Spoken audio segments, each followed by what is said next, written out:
have one question that I had throughout your entire book, and I'm glad I have you here to ask it. You're going away to subarctic Canada for a year alone, no communication, essentially. Why did you go in January? Oh, it's a great question, and there's a fairly good answer, I think. When we fly into this place, and to give you an idea, a scope of how far away this place is, we drove from Chicago to Winnipeg. That was about a 15-hour drive. And from Winnipeg, we take a train to Thompson. That's about a day, a little over a day train ride. And then you take an hour and a half bush flight to get to this place. It's out there. It's way out there. And when you land, you have to land on a lake that's it's a long, narrow lake, about a mile long. And you have to hike then 3 miles to reach the cabin. The country is muskeg swamp up there. It's walking on that in the summertime. It's vegetation on top of water. So walking on it in the summer is like walking on a waterbed, and carrying 2,000 pounds of gear back and forth, shuttling that over the cabin in the summer with the bugs on top of that. That's a lot of heavy lifting.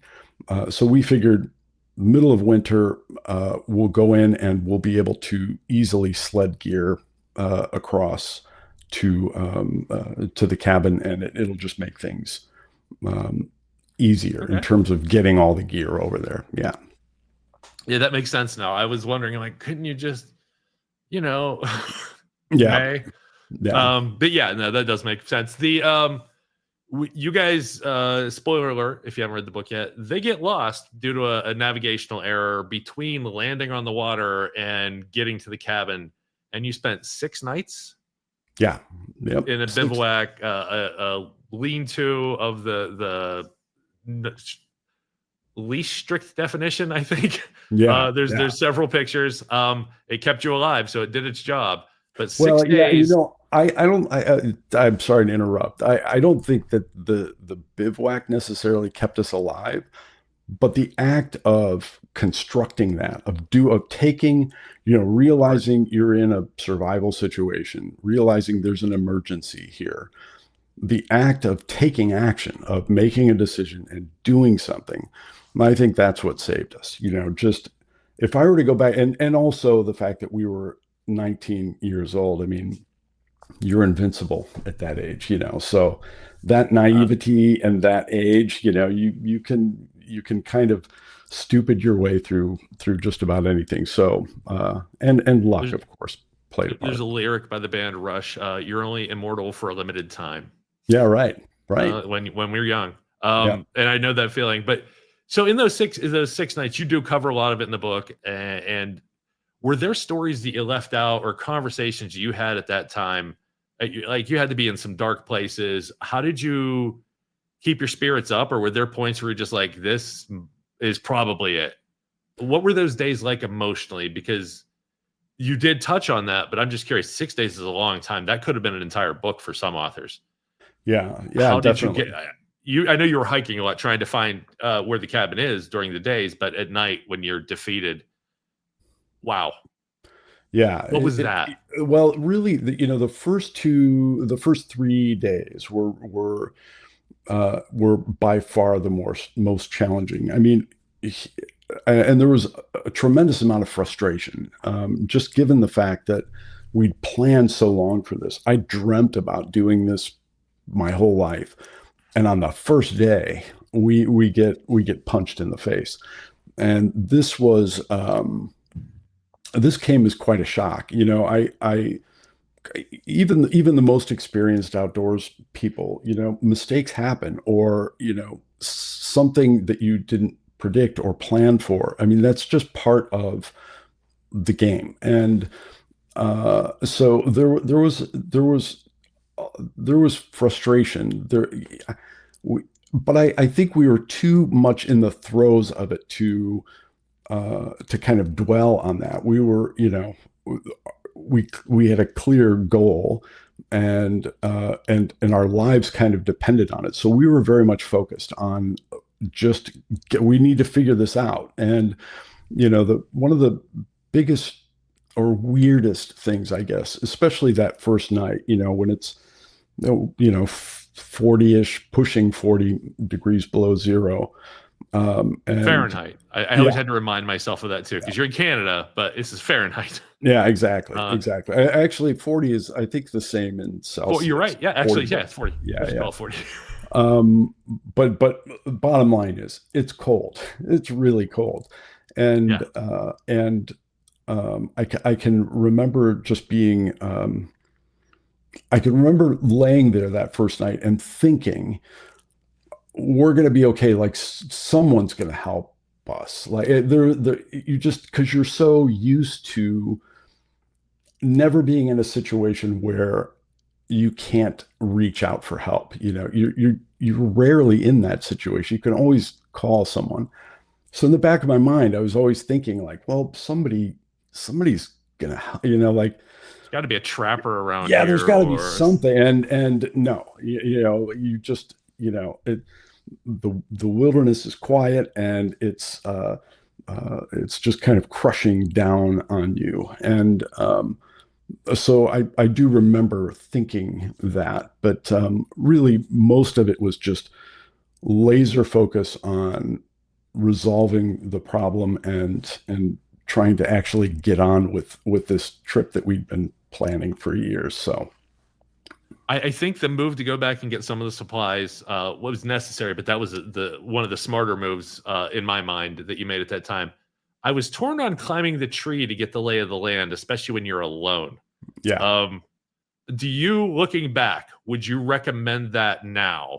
I'm just curious if you thought it was then and now. Do you think that was a mistake? I mean, it saved your life. It was the right thing to do. We know that now. But in the moment, that terrifies me, because I'm thinking all the time, climb a tree and look around. But I'm like, that's a bad idea, especially in winter when you're covered in winter gear and one slip. Well, also to add to that, these are spruce trees. So most of the spruce trees up there are very stunted just from the environment. This was a massive tree, but even the larger trees, the limbs on these trees are not much, they're maybe as thick as your wrist, maybe, but most of the limbs are about as thick as your thumb, and very brittle. And so yeah, the danger of that was extremely high.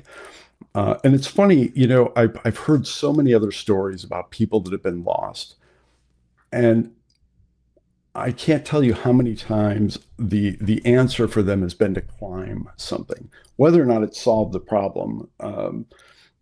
They just felt this need to climb and to get kind of a bird's eye view. For us, it was, given how flat that terrain is,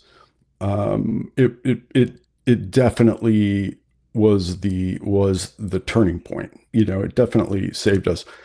I was very much aware of the risk. And as you mentioned, with all of the winter gear, trying to navigate up these tangled limbs, it was a nightmare, and it was scary because again, like you said, if you fall, then you're both screwed. Then you're both in big trouble. But luckily, it paid off and worked for us in the end. So in that moment, you saved your own life, but you saved someone else's. Do you ever look back and you think, I saved a life? No, I don't. But Scott mentions that all the time. He says that all the time. Like, yeah, this guy saved my life. And Scott's right. Just so Scott's right. Yeah. You risked your life to save. I mean, it was to save you too. But you did save a life. I was thinking thinking of me. The hell with him. Yeah.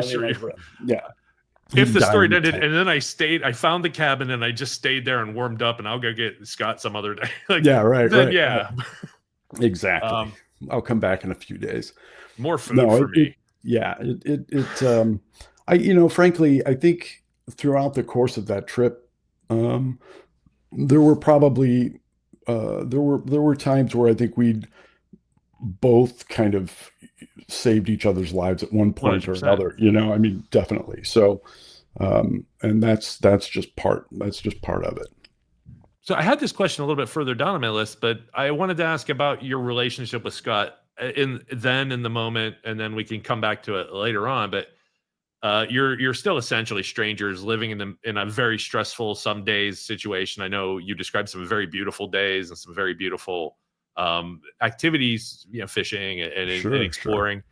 But you're also stuck in a cabin with somebody for some bad weather and for months at a time. Sometimes not stuck in. I know you guys Yeah, went on explorations then too, but you're there, one person, and totally. it's essentially a marriage. Yeah.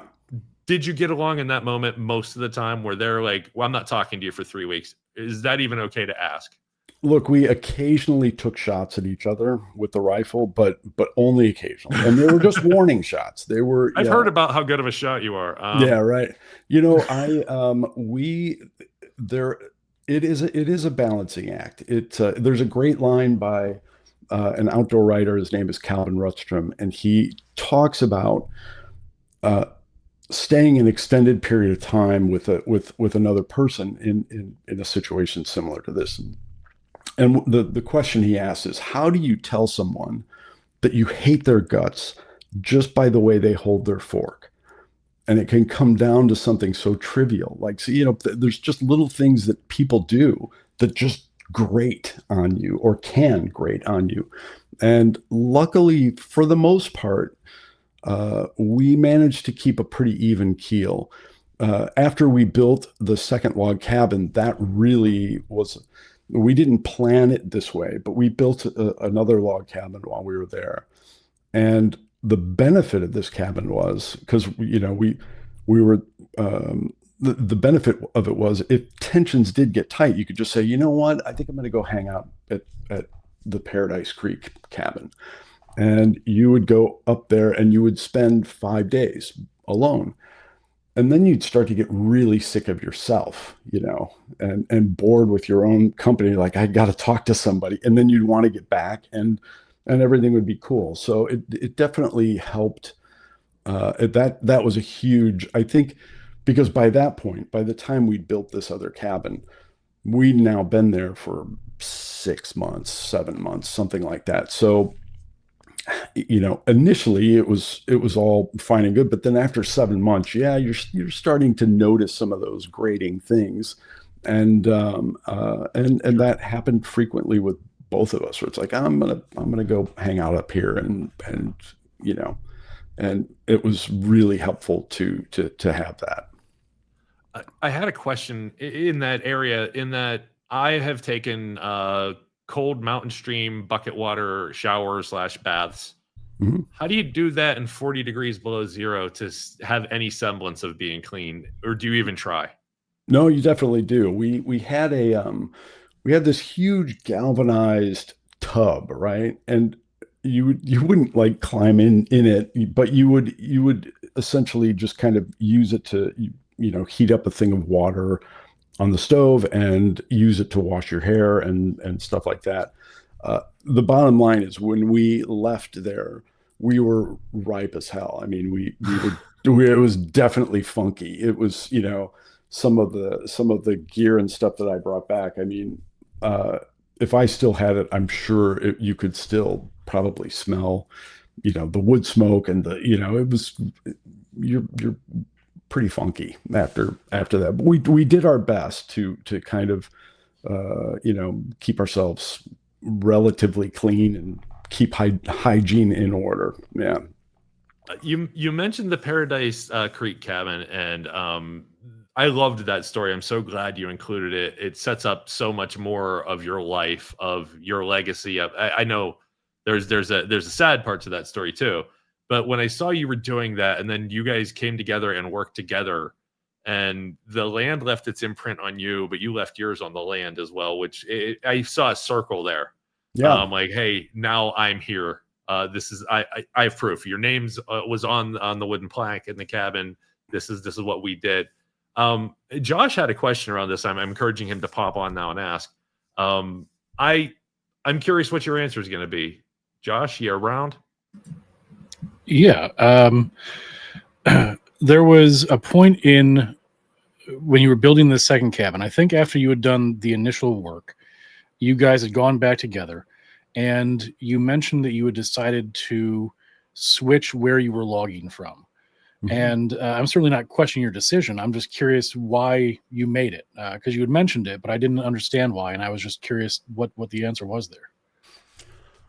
I'm gonna have to see if I can remember this. I know initially when we first started building the cabin, we were building it using the very trees that I climbed to find that lake. So this is where Paradise Creek is. It's a mile upstream from where the bivouac was, just because of the size of these trees.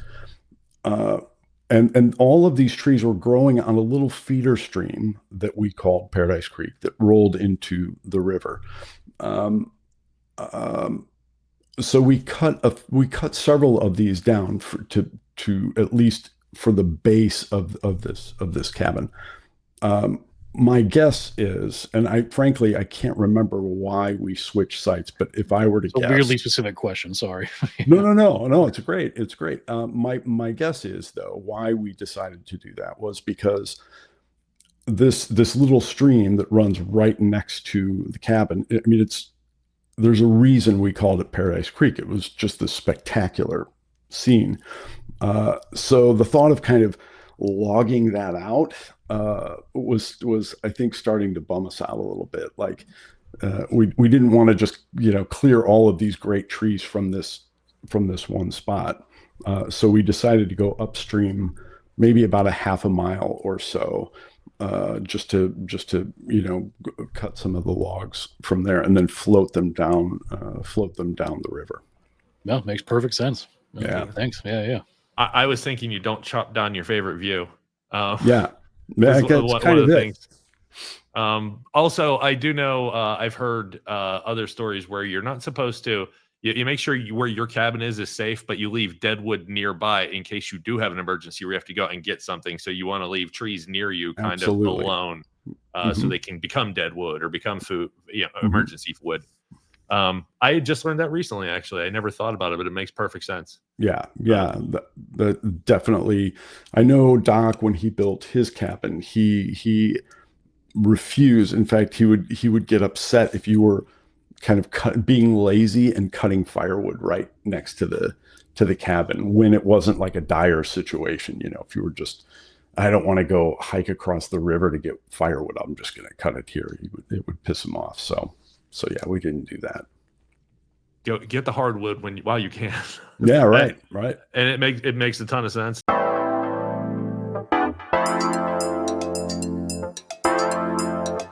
Have a great one. Thank you, everybody. Have a wonderful night. Be safe out there. Treat each other well.